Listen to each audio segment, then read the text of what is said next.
Assalamualaikum warahmatullahi wabarakatuh. Good morning, Mrs. Dewi, and good morning, everyone in the class. So happy to meet you all again in this wonderful Saturday morning. First of all, I would like to introduce myself. My name is Harini. You can call me Ririn, as the moderator from Group 6. Today, we would like to deliver a presentation with the title American Leadership from Cross-Cultural Understandings Insight. Before we start, let me introduce ourselves from Group 6.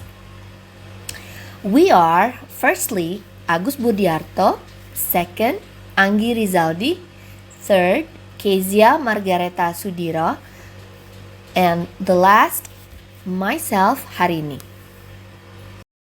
Now, let's start with the first slide. About leadership.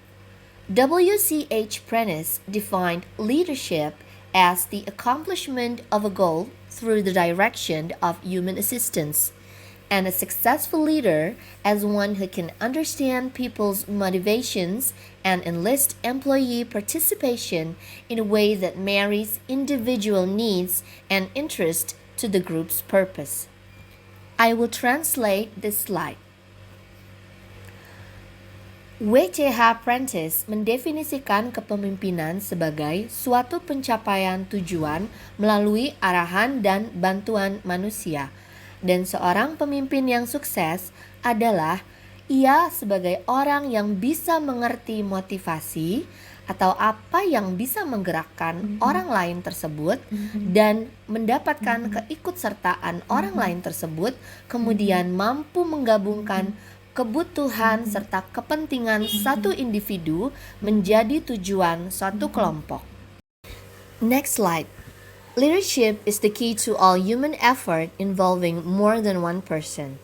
We understand we are leaders of ourselves and everyone with whom we come in contact. Our attitudes and ideas can only make a difference if we are able to influence the actions of another person through leadership. We must ensure that the ideas and attitudes we project to our family, friends, and neighbors are truly the ones we want to be remembered by. For life is short, but memories are long. The world has long looked to the United States for leadership in politics, industry, and freedom for individual. Translation. Kepemimpinan adalah kunci dari semua usaha manusia yang melibatkan lebih dari satu orang. Kita memahami bahwa kita adalah pemimpin bagi diri kita sendiri dan setiap orang yang berhubungan dengan kita. Sikap dan ide kita hanya dapat membuat perbedaan jika kita mampu mempengaruhi tindakan orang lain melalui kepemimpinan. Kita harus memastikan bahwa ide dan sikap yang kita proyeksikan kepada keluarga, teman, bahkan tetangga kita benar-benar adalah apa yang ingin kita ingat. Karena hidup itu singkat, tetapi kenangan itu panjang. Dunia telah lama melihat ke Amerika Serikat untuk kepemimpinannya yang baik dalam bidang politik, industri, dan kebebasan untuk individu. Next slide, background. Leadership is the mechanism that moves more than one person in the same cause. The world looks to the United States to provide leadership in world affairs.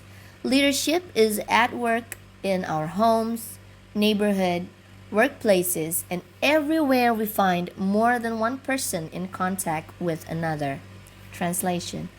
Kepemimpinan adalah mekanisme yang menggerakkan lebih dari satu orang dalam penyebab yang sama.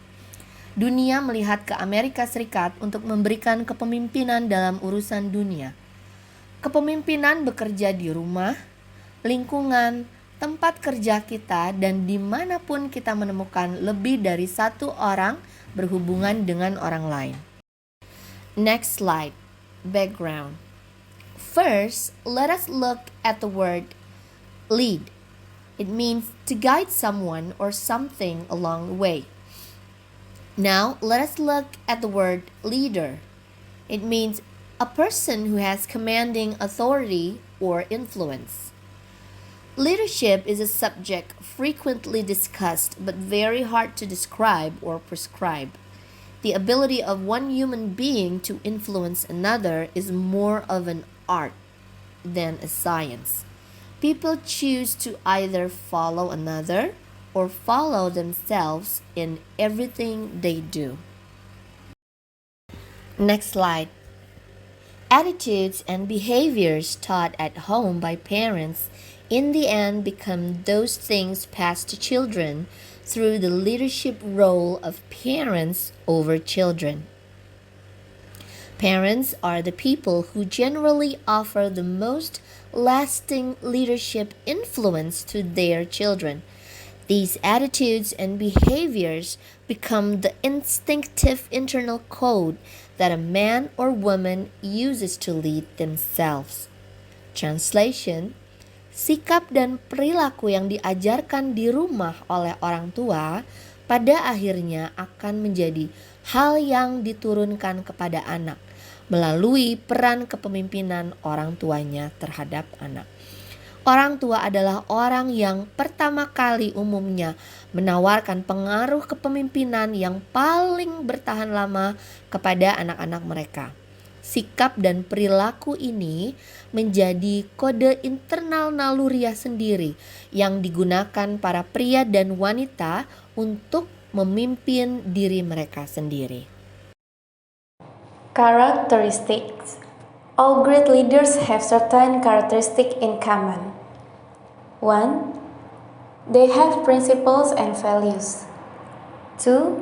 They have passion for what they believe. 3. They have a vision of where they are headed. 4. They know how to achieve their vision. 5. They understand the need to influence others into action. 6. They know how to influence others into action. 7.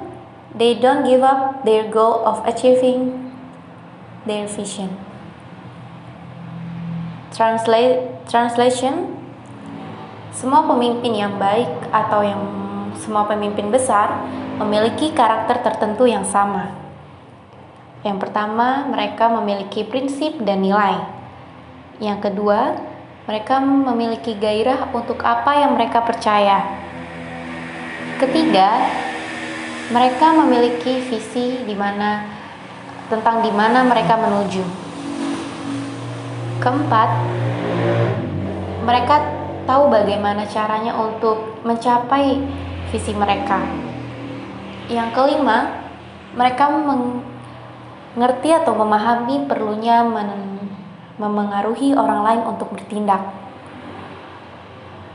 Yang keenam, mereka tahu bagaimana caranya untuk mengajak orang lain untuk melakukan sesuatu atau bertindak. Yang ketujuh, mereka tidak menyerah atau mereka tidak melepaskan tujuan mereka. Next slide. All leadership styles are based around the personality of the leader. Through our personality, we communicate our passion, vision, and know how to motivate others to action. Copying another person's leadership style that does not fit our personality will not work. We will just not be able to motivate. Melalui kepribadian, kita mengkomunikasikan hasrat, visi, dan tahu bagaimana memotivasi orang lain untuk bertindak. Meniru atau mengikuti gaya kepemimpinan orang lain yang tidak sesuai dengan kepribadian tidak akan berhasil. Kita tidak akan bisa memotivasi seseorang. Other characteristics.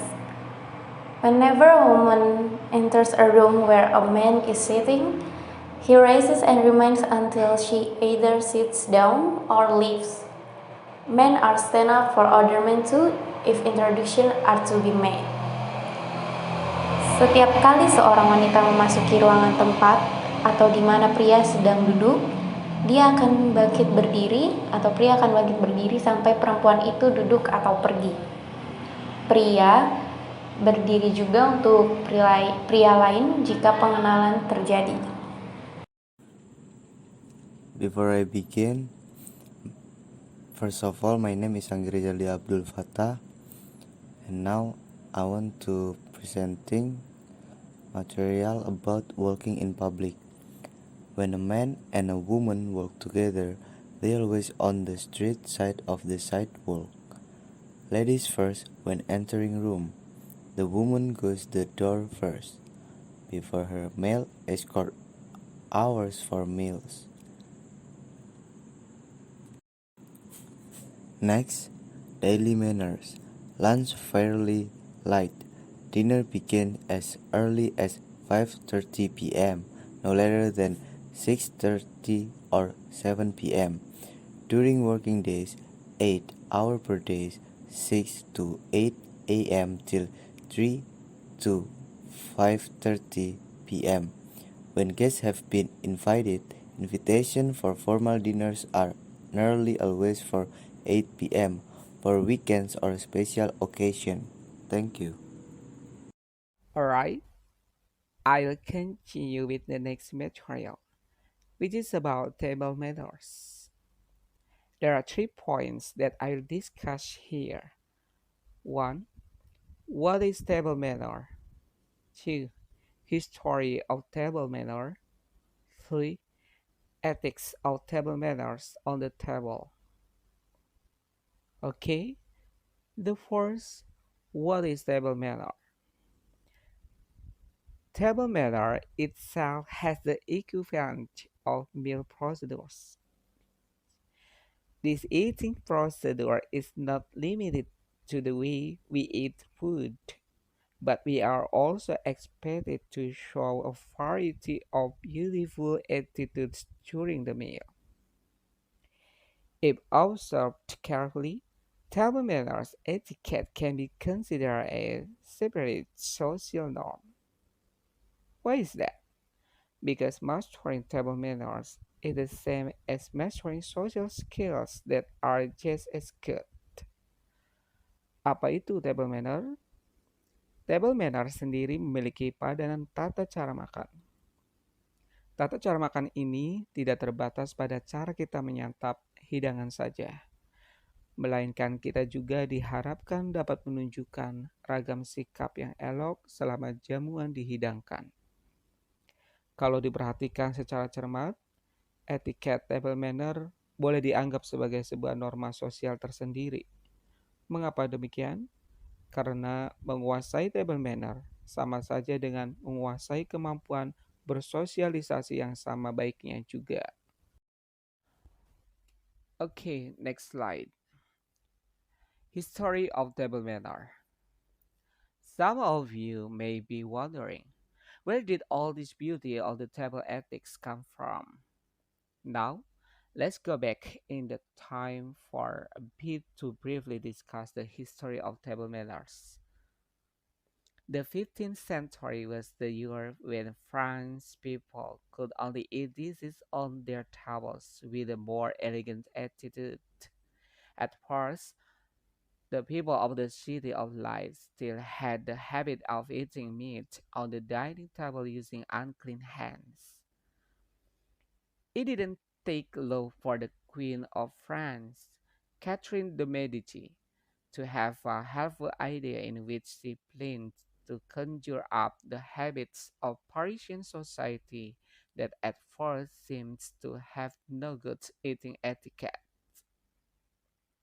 In short, table manner etiquette develops starts from how to arrange the position of tableware and drinking, to the beautiful use of mold napkins, setting the right attitude of self while enjoying the dish is not left behind.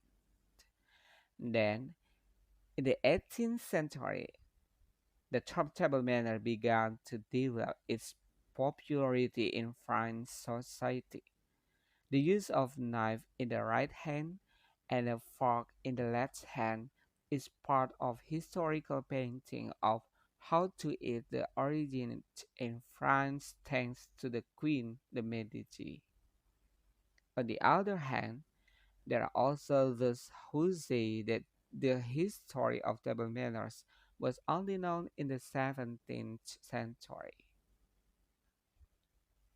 Sejarah table manner.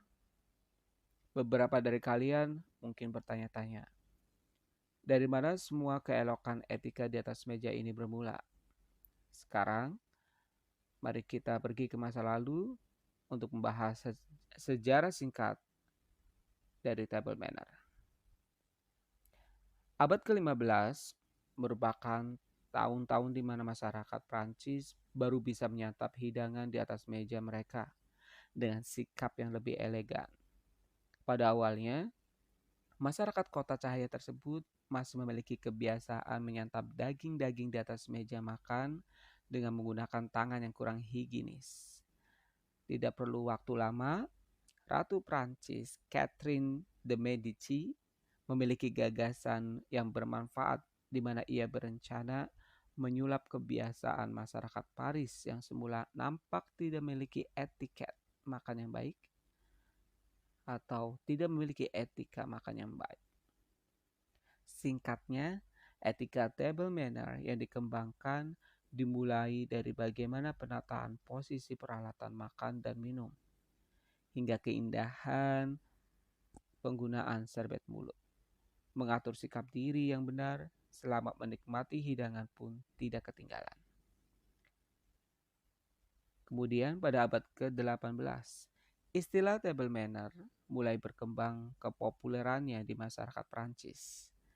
Penggunaan pisau di tangan kanan dan garpu di tangan kiri termasuk bagian dari lukisan sejarah tata cara makan yang berasal dari Prancis berkat Ratu de Medici.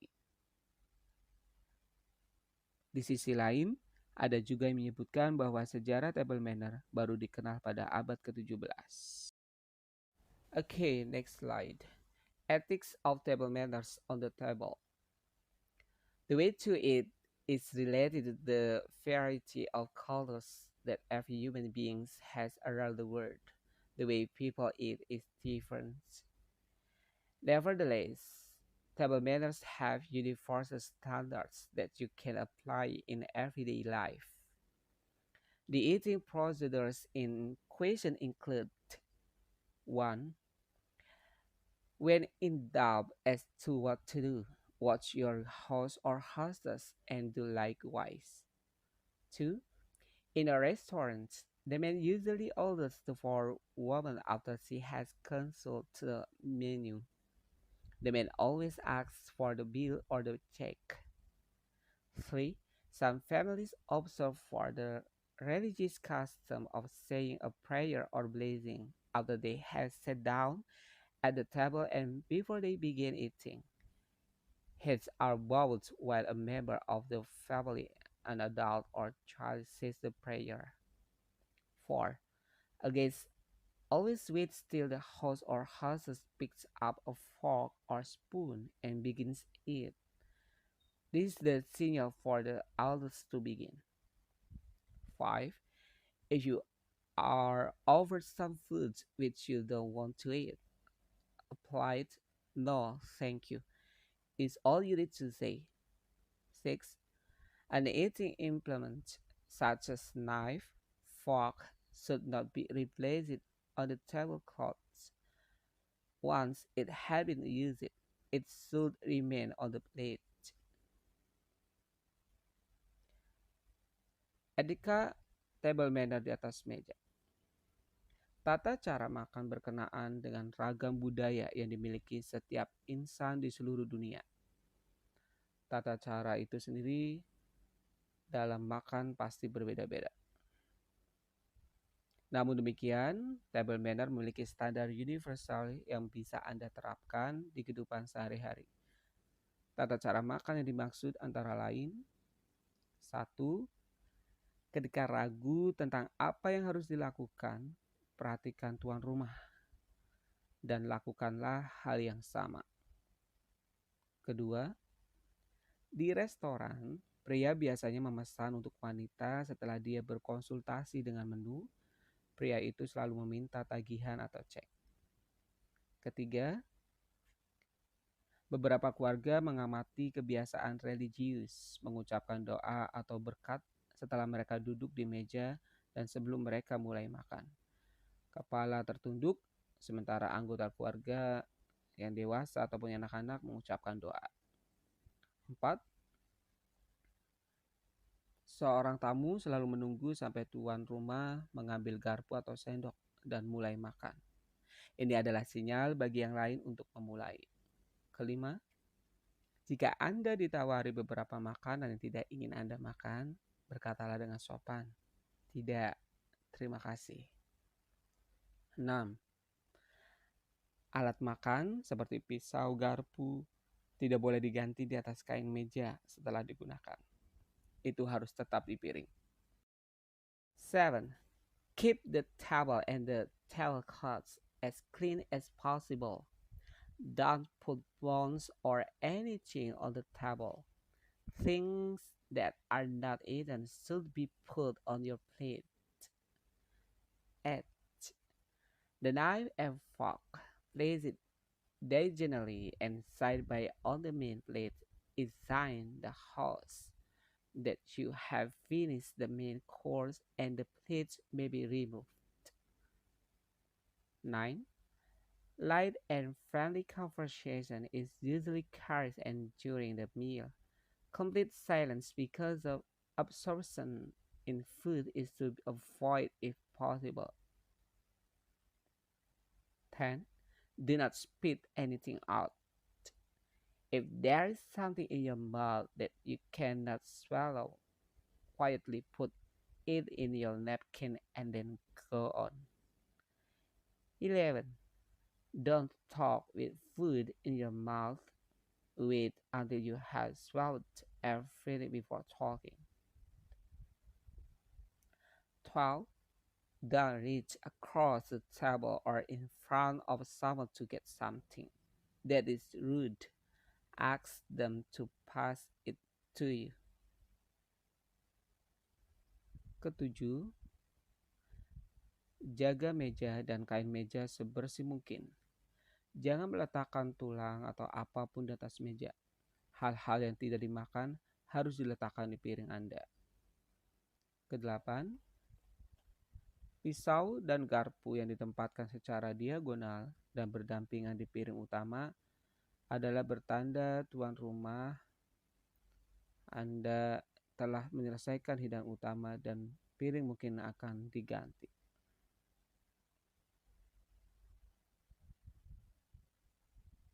9. Percakapan ringan dan ramah biasanya dihadirkan selama makan. Hindarkanlah suasana yang hening. 10. Jangan meludahkan apapun. Jika ada sesuatu di mulut Anda yang tidak bisa Anda telan, cukup masukkan ke dalam serbet Anda dan kemudian lanjutkan. 11. Jangan bicara dengan makanan di mulut Anda.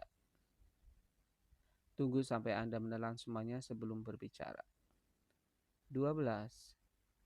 Jangan mengambil sesuatu di seberang meja atau di depan seseorang. Itu adalah tindakan kasar.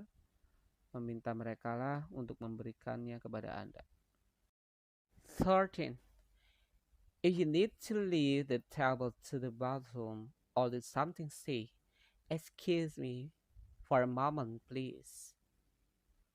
14. Watch how fast others are eating.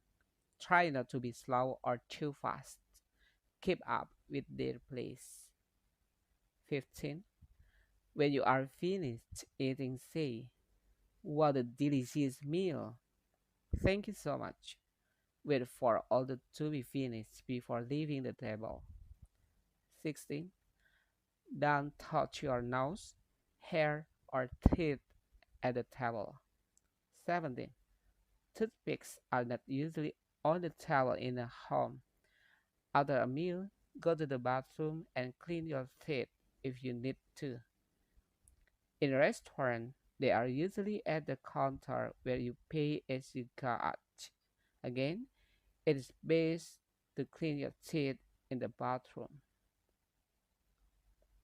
13. Jika Anda akan meninggalkan meja ke kamar mandi atau melakukan sesuatu, berkatalah, "Permisi sebentar." 14. Perhatikan seberapa cepat orang lain makan. Cobalah untuk tidak lambat atau terlalu cepat.